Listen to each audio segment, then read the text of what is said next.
भगवान आपको उठाए। एक बार जोरदार ताली बजाओ। धीरे धीरे शुरू होने का प्रयास करें। एक जो अभी कवि मंच पर विराजमान थे, जो लंबी लंबी कविता सुना रहे थे, वो शायद अभी चले गए हैं। अभी क्योंकि मैं अंदेशा लगा चुका था, दरवाजे के पास जाके बैठ गए थे।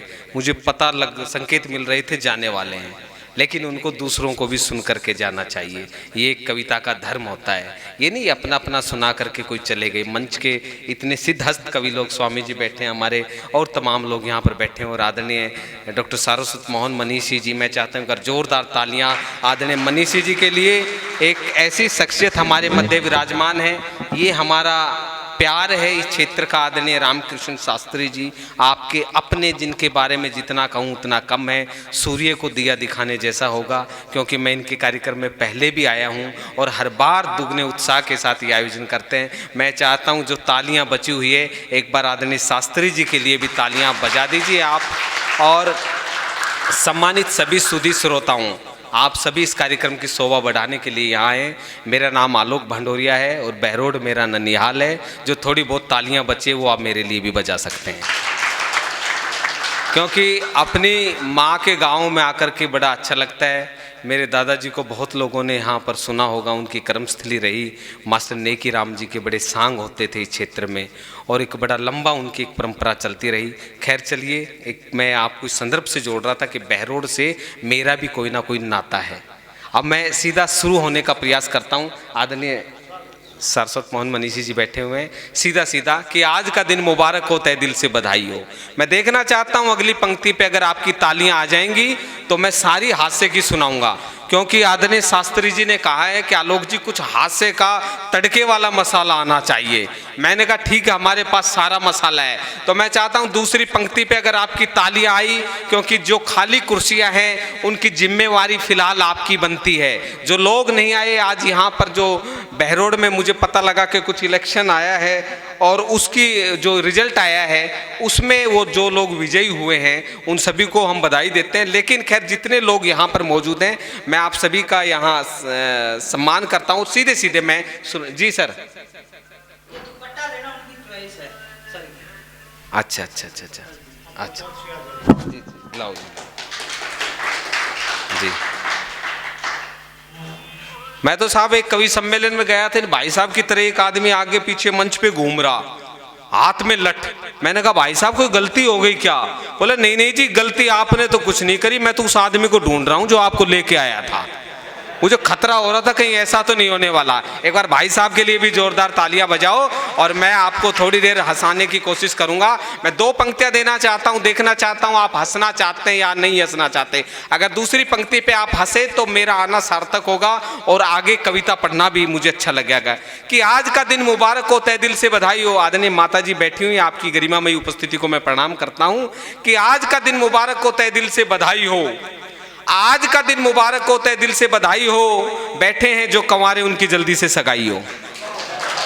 बस ऐसे ही साथ देना है आपने, क्योंकि मैं ऐसी कोई ज्ञान ध्यान की बात नहीं करूंगा जिसमें देश का चिंतन हो, जिसमें आर्थिक मंदी आ गई हो, जिसमें किसान बैठा हो। मैं केवल इन्हीं उठपटांग बातों से आपको हंसाने की कोशिश करूंगा, क्योंकि मैं इतना बड़ा कवि नहीं हूं। मैं तो केवल इस मंच को इस योग्य बना रहा हूं कि आप हमारे इन वरिष्ठ कवियों को सुन सकें। तो फिर से पंक्तियां हाजिर है कि आज का दिन मुबारक हो, तहे दिल से बधाई हो। बैठे हैं जो कंवारे उनकी जल्दी से सगाई हो, और रूठ गई है मैडम जिनकी उनकी सुनाई हो, और आपके दुश्मनों की थाने में ठुकाई हो।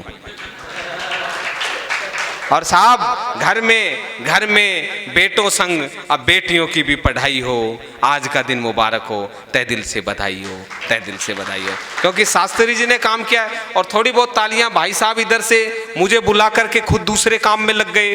काम कोई कर रहा है, फोटो किसी की खिंच रही है। इस देश में ऐसा ही हो रहा है इन दिनों, क्योंकि इधर से मोबाइल चल रहा है, इधर से मोबाइल चल रहा है, सामने से कैमरा चल रहा है। क्योंकि कवि बनने से पहले मैं भी फोटोग्राफर था। मेरे अंदर एक ऐसी फीलिंग आ जाती है। और बाबूजी आपको तो विशेष रूप से प्रणाम करता हूँ, इस उम्र में भी आप मोबाइल का सदुपयोग कर रहे हैं। लेकिन हमारे किसी कवि ने लिखा है कि धूप में छाया बड़ी चीज है, गरीबी में माया बड़ी चीज है, और बुजुर्गों का हमारे सर पे बना रहे उनका साया बड़ी चीज है। तो हमें आशीर्वाद देने के लिए आप यहाँ पर आए। तो मैं बता रहा था कवि बनने से पहले साहब मैं भी फोटोग्राफर था।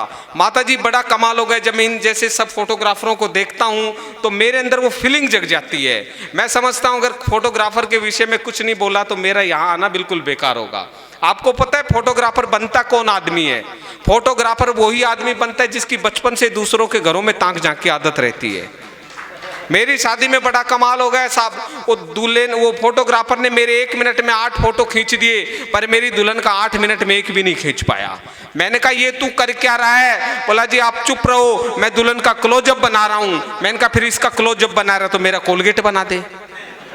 ऐसी ऐसी स्थितियां हो जाती। हमारे कवि सत्यदेव जी लिखते हैं कि दूल्हे के गले में डालते हुए जयमाला, आपका ध्यान चाहूंगा मैं थोड़ी देर के लिए कि थोड़ी देर हंसे बस, कि दूल्हे के गले में डालते हुए जयमाला, दुल्हन मुस्कुराई और फिर बहा दिया आंसुओं का नाला।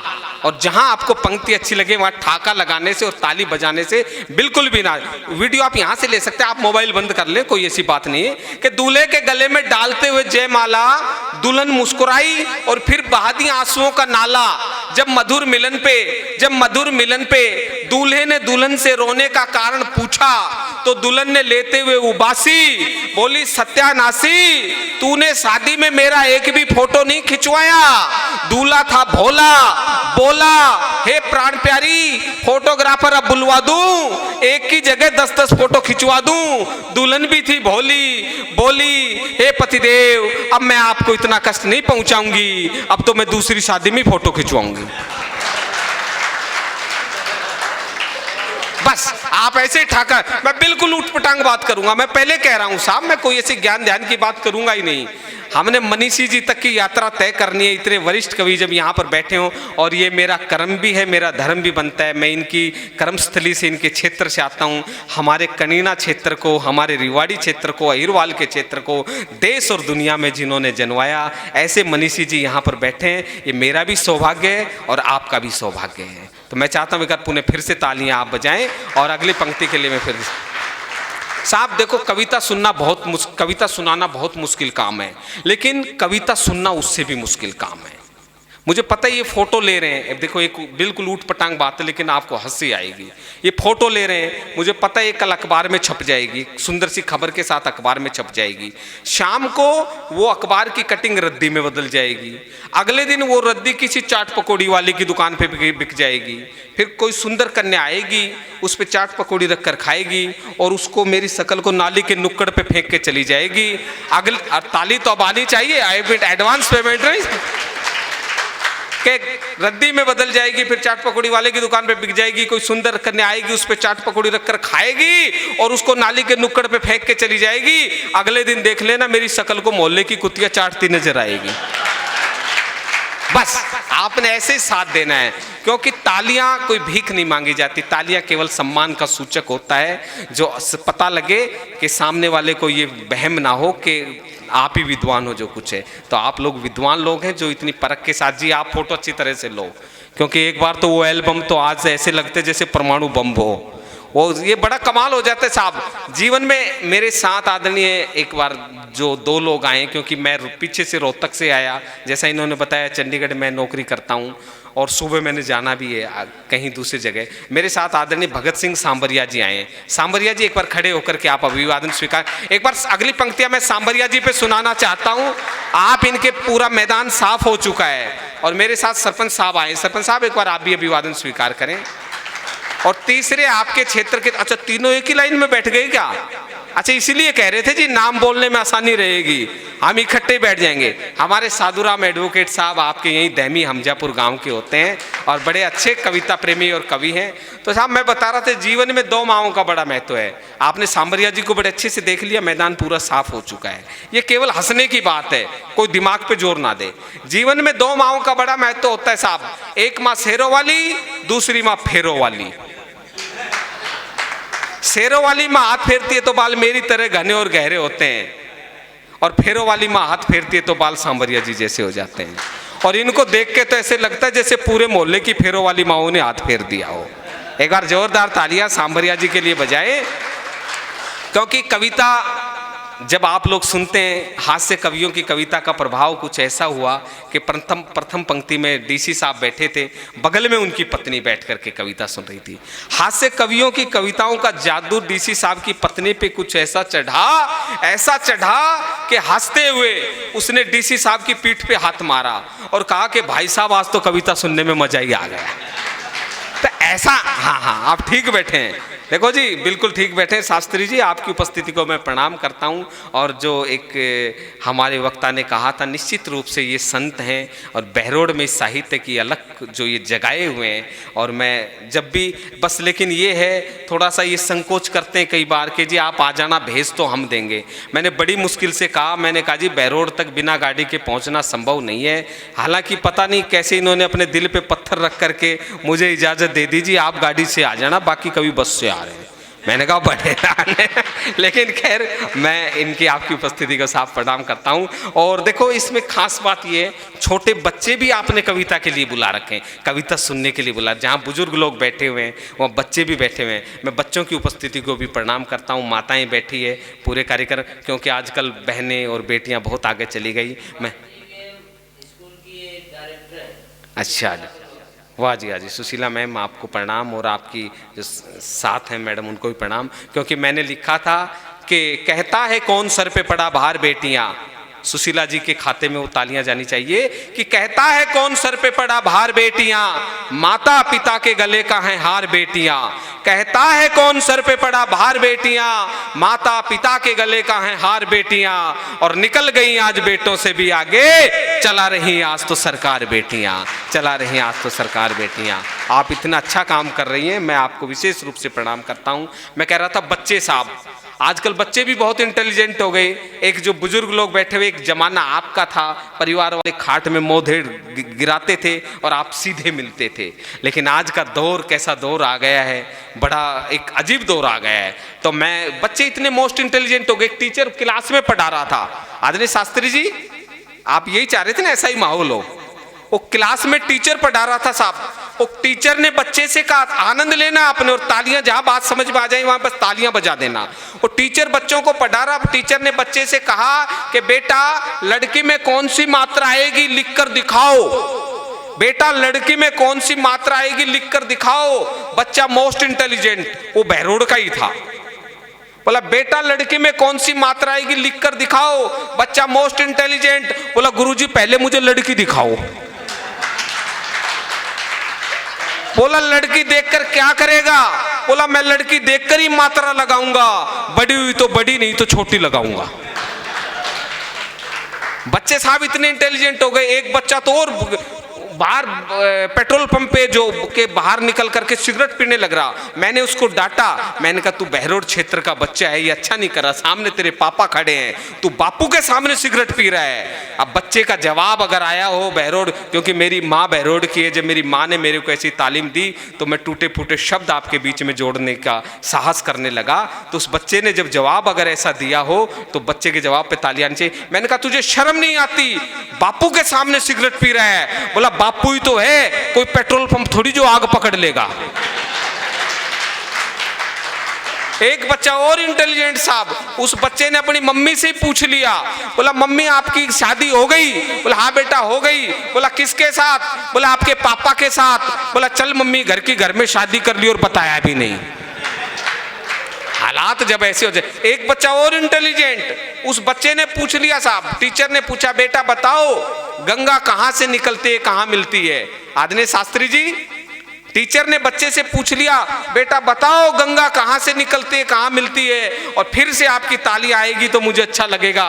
बोला बेटा बताओ गंगा कहां से निकलती है कहां मिलती है? बच्चे ने कहा गुरुजी गंगा अपने घर से निकलती है और मंदिर के पीछे जाके गंगाराम से मिलती है। तीन बच्चे और भी बहरोड के, ये पास में मोहल्ला है इधर जो तसीम की तरफ मुड़ते हैं, तीन बच्चे जिक्र कर रहे, वो भास्करानंद जी का तालाब है हाईवे की तरफ।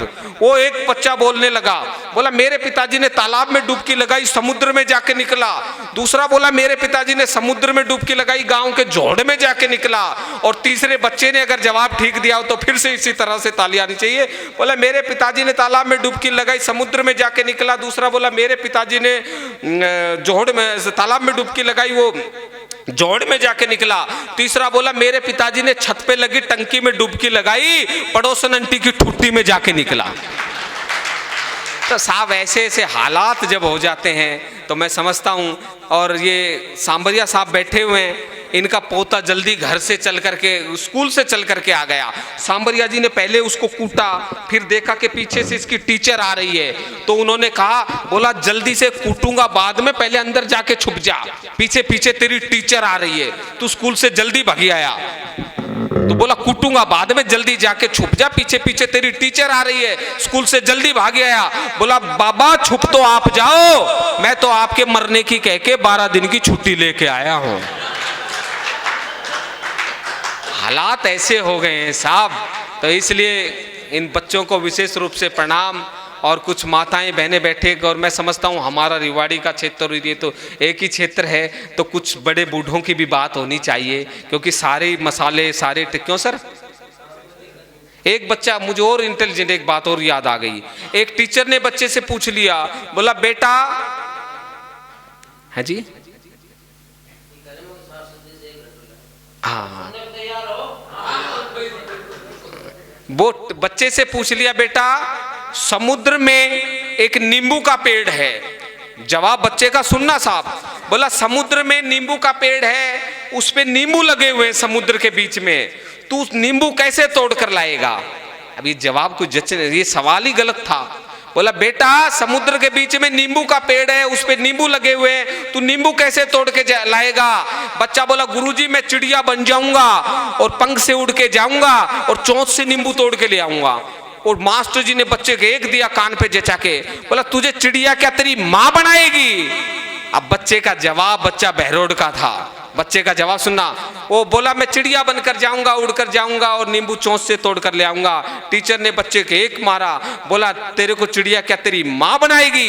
बोला समुद्र के बीच में नींबू का पेड़ क्या तेरा बाप उगाएगा। तो साहब मैं चाहता हूँ थोड़ी सी बात अपन और हास्य की कर लेते हैं। हरियाणा और ये क्षेत्र तो सारा बस एक सा ही है, सारी भाषा आप समझते हैं, क्योंकि कुछ बड़े बुजुर्ग लोग बैठे हुए हैं। वो एक लड़का दौड़ करके आया बुजुर्ग के पास, बोले ताऊ जी आपकी भैंस बीमार हुई तो आपने क्या दवाई दी थी। देखो बड़ा आसान सा जवाब था। ताऊ जी धीरे धीरे बता रहे थे। हमारे प्रिंसिपल साहब तो बहुत फास्ट बोल रहे थे, लेकिन ताऊ जी इस उम्र में धीरे धीरे बता रहे थे कि ताऊ जी आपकी भैंस बीमार हुई तो आपने क्या दवाई दी थी। तो ताऊ बता ही रहा था कि भाई मैंने तो तम्बाकू में दारू घोल के पिलाई थी। वो और आगे बताना चाह रहा था, लेकिन लड़के ने इससे आगे सुना ही नहीं, वो दौड़ के चला गया साहब। वो बस यही कहा, बोला भाई मैंने तो तम्बाकू में दारू घोल के पिलाई थी। अब वो लड़के ने जाके दवाई कर दी, भैंस के पेट में अफार आ गया, पांव पीट के भैंस मर गई। लड़का दौड़ा दौड़ा आया, बोला ताऊ जी। बोला हाँ भाई। बोला मेरी भैंस तो मर गई। बोला मेरी के बच्ची थी भाई। तो ये हरियाणवी हंसे। एक और साहब, बस आप इसी तरह से हंसते रहो। एक लड़का और आया दौड़ के, बोला ताऊ जी, अब देखना शब्द प्रयोग देखना जी, आप तो स्कूल की संचालिका हैं, स्कूल चलाते हैं, लेकिन हरियाणा के लोग दिमाग कम लगाते हैं, है जी। सेंटेंस देखना आप। एक लड़का दौड़ के आया, बोला ताऊ जी अपनी स्त्री दे दो। अब देखो आप शब्द देखना साहब। ताऊ जी ने इशारा कर दिया, वो बैठी ले जा। बोला जी वो नहीं, वो कपड़ों वाली। बोले बावली बूची ये भी कपड़ों में ही बैठी है।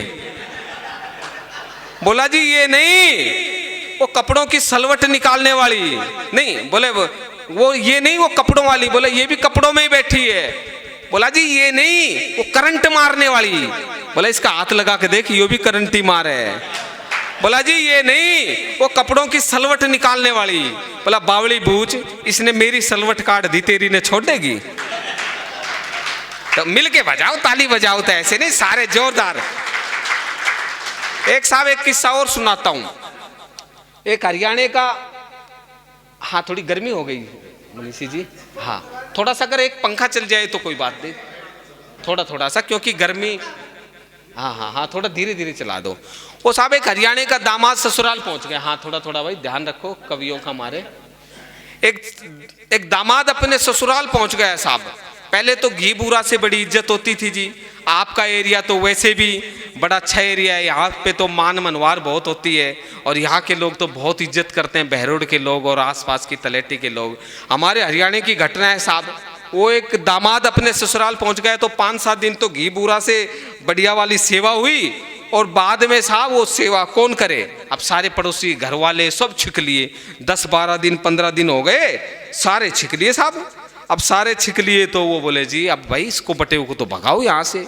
अब वो चटनी रोटी आने लग गई। अब वो घी बूरा कहाँ से आई, कोई 2, 4, 5, 10 दिन की होती है, अब महीने की थोड़ी होती है। उसने अगले ने 6 महीने की तैयारी करके गया था। वो बोला 6 महीने से पहले आऊँगा ही नहीं। तो बोले साहब चलो ठीक है। अब जी वो बूढ़े ने, घर के बूढ़े ने स्कीम बनाई, बोला भाई ये तो ऐसे नहीं जाएगा, ये तो हमें लूट के चला जाएगा ऐसे तो। और रिश्तेदार 2, 4, 5, 10 दिन का रुकने का होता है, इतने दिन थोड़ी होता है मेरे यार। बोले जी ऐसा करो, मैं जा रहा हूँ खेत में, और बुढ़िया से कह दिया तू जा पड़ोस में, और ये जो कढ़ाउनी रखी है दूध की इसमें थोड़े चावल डाल दे, आएंगे तब तक खीर तैयार मिलेगी, मजे से खाएंगे। बोला जी ठीक है। अब वो अंदर बोला ये सो रहा है, चुपचाप इसको सोया रहे। लेकिन वो जग रहा था, उनकी बात सुन रहा था और बोला भाई खुट्टी के गुड़ टकरा है, आवेंगे जब खीर बड़ी तैयार पाएगी आराम से गुड़ के साथ खाएंगे। अब साहब आप देखना, आनंद लेना पंक्तियों का, बात आप तक पहुंचे। शाम को बुढ़िया घर आती है और कहती है मैं सुनार घनी होशियार तजुर्बेकार कड़के की, मैं सुनार घनी होशियार तजुर्बेकार कड़के की, पड़ोसियां के जा रही थी बाईसु तड़के की। मैं सुनार घनी होशियार तजुर्बेकार कड़के की, पड़ोसिया के जा रही थी बाईसु तड़के की। अब साहब इतनी देर में बूढ़ा भी आ गया, उसने भी यही कहा, बोला मैं सु मर्द घड़ा होशियार तजुर्बेकार कड़के का, मैं सु मर्द घड़ा होशियार तजुर्बेकार कड़के का, और खेत में जा रहा थी बाईसु तड़के का। अब साहब इतनी देर में उसकी बटेऊ की आंख खुल गई। अब बटेऊ ने जवाब ठीक ठाक दिया हो तो अब की बार एक भी हाथ खामोश नहीं रहना चाहिए, ताकि मेरा यहाँ आना भी सार्थक हो। बूढ़े ने कहा मैं सु मर्द घना होशियार तजुर्बेकार कड़के का, और साहब पड़ोस खेत में जा रहा था बायासु तड़के का। अब इतनी देर में साहब बटेऊ की आंख खुल गई। अब बटेऊ ने कहा, बोला मैं सु मर्द घना होशियार तजुर्बेकार कड़के का, मैं सु मर्द घना होशियार तजुर्बेकार कड़के का, और गुड़ गलिया थारी खीर रगड़ गया, बेहोश पड़ा सु तड़के का। बस आप ऐसे ही सुनते रहो और मैं आपको सुनाता रहूँगा, लेकिन ताली बढ़िया वाली सही टाइमिंग पे बजाया करो। तो कुछ साहब पति पत्नी के कुछ थोड़ा सा समय का है ये कविता मनीषी जी। आदरणीय देखो, मैं दूसरे कवियों की तरह नहीं हूँ कि मंच अगर एक बार हाथ में आ जाए तो किसी दूसरे का, ये मंच की गरिमा होती है। हमारे जब वरिष्ठ कवि हमारे सम्मुख बैठे हों तो मैं समझता हूँ अगर किसी दूसरे चरण में फिर से जरूरत पड़ेगी तो मैं फिर से आऊँगा, लेकिन सिर्फ मनोरंजन है कवि का, मैथिली सेन गुप्त जी ने कहा है सिर्फ मनोरंजन है कवि का धर्म होना चाहिए, उसमें उचित उपदेश का भी मर्म होना चाहिए। तो एक छोटी सी कविता मैं आप सभी के सम्मुख प्रस्तुत करके अपना स्थान लेता हूँ। उसके बाद हमारे बाकी के बहुत कवि हैं, क्योंकि शास्त्री जी ने आदेश दिया था। आप मुझे लगता है अब ठीक ठाक पोजीशन में आ गए, जो आप सुन पात में गए हुए थे अब ठीक ठाक पोजीशन बैठे हो कि नहीं।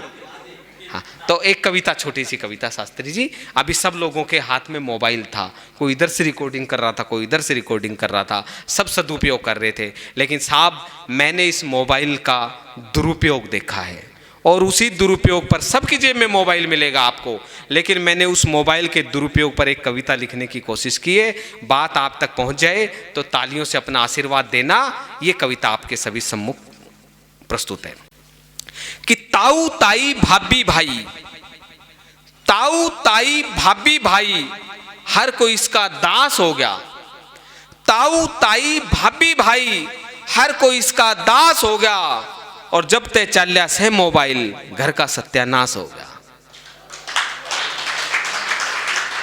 ताऊ ताई भाभी भाई, हर कोई इसका दास हो गया, और जब ते चल्या से मोबाइल, घर का सत्यानाश हो गया। हारी बीमारी और रिश्तेदारी, हारी बीमारी और रिश्तेदारी का पड़ गया फर्ज निभाना। फोन करया और हाल पूछ लिया, तारा खूब उल्हाना, और ब्याह शादी हो चे जन्म दिवस ना चावे कष्ट उठाना। और मोबाइल पे दई बधाई छुट गया आना जाना। मोबाइल पे दई बधाई इब छुट गया आना जाना। तेज धार की इस गति ते, तेज धार की इस गति ते रिश्ता का परिहास हो गया। और जिबते चल लिया से मोबाइल घर का सत्यानाश हो गया। ताऊ ताई भाभी भाई हर कोई इसका दास हो गया। साहब आपके क्षेत्र में भी शायद पशु चारा लेने जाने वाली महिला को घसियारी कहते होंगे, तो मैंने लिखने की कोशिश की कि लगा कान के मोबाइल बात करें घसियारी, घर बैठी ताई धापा हाड़ी गिलना बतलारी, और अनपढ़ धन्नो जात दुकान पे रिचार्ज कार्ड डलवारी, और भाग दौड़ वैज्ञानिक युग में यो होरी मारा मारी। छोटे से बालक ने भी, छोटे से बालक ने भी ये मोबाइल का चास हो गया। और जिबते चल लिया से मोबाइल घर का सत्यानाश हो गया। ताऊ ताई भाभी भाई हर कोई इसका दास हो गया। और तीसरा चरण आप सभी को समर्पित करता हूं कि बिन मोबाइल सर नीब छोरा ऊंची छोरी। और चौथी पंक्ति पे देखना चाहता हूं कैसी तालियां आती है कि बिन मोबाइल सर नीब छोरा ऊंची छोरी, घंटों घंटों बतलावे से छुप के चोरी चोरी। बिन मोबाइल सरनीब छोरा ऊंची छोरी, घंटों घंटों बतलावे से छुप के चोरी चोरी। और मोबाइल बन गया आजकल इश्क प्रेम की डोरी, और मारे से मिसकाल मटे जिब जेब सपा चटोरी। जो इसके चक्कर में पड़ गया भेजा भी खल्लास हो गया। और जिबते चल लिया से मोबाइल घर का सत्यानाश हो गया। ताऊ ताई भाभी भाई हर कोई इसका दास है। और अंतिम चरण आप सभी के श्री चरणों में समर्पित करता हूं कि छोरे छोरी नाचन लागे इसमें टेप चला के, छोरे छोरी नाचन लागे इसमें टेप चला के, सुथरी छोरी दिखे फोटो खींचे क्लिक दबा के, और ईयरफोन लगा काना में मर गए कई टकरा के, और बिघन कर दिया मोबाइल ने कह रहा सू तंगा के, बिघन कर दिया मोबाइल ने। और अंतिम पंक्ति की पीड़ा कि मोबाइल को न जिसके दोहरे वो मानस थर्ड क्लास हो गया। और जिबते चल लिया से मोबाइल घर का सत्यानाश हो गया। ताऊ ताई भाभी भाई हर कोई इसका दास। आप सबका बहुत